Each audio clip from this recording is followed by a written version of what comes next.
It has been more than a week since Columbia University in New York started cracking down on pro-Palestinian protesters occupying a lawn on its campus. The protests and encampments have continued not only at Columbia, they have snowballed to other universities across the country. We have students of all backgrounds and of all histories and identities coming out here to stand on the side of justice and to oppose genocide. Police on various campuses have arrested hundreds, but student anger remains over U.S. support for the war in Gaza and their school's financial and academic ties to Israel and to weapons manufacturers. This Jewish student from Georgetown University won't share her name due to security concerns. We have a university that's actively investing money into companies that are helping fuel kill these innocent people, and it's just not something that I morally have never been able to stand by, but especially not now anymore.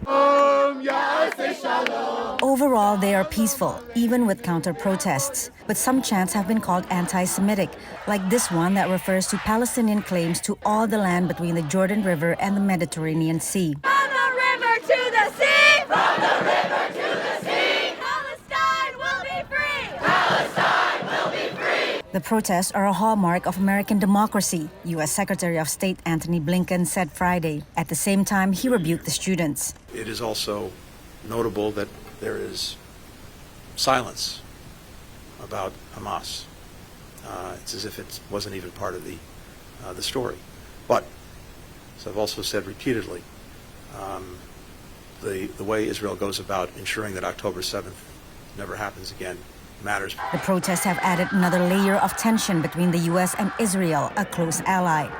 Facing protesters in his own country, earlier this week, Prime Minister Benjamin Netanyahu said the American student demonstrations are horrific and must be stopped. Anti-Semitic mobs have taken over leading universities. They call for the annihilation of Israel. They attack Jewish students. They attack Jewish faculty. This is reminiscent of what happened in German universities in the 1930s. Netanyahu's comments are echoed by Republican leaders who have summoned university administrators to testify, accusing them of allowing campuses to be a hotbed of anti-Semitism. There is an appropriate time for the National Guard. We have to bring order to these campuses. The White House declined to weigh in, saying the decision to call in National Guard units to break up protests is up to state governors. Patsy, Widakuswara, VOANews, Washington.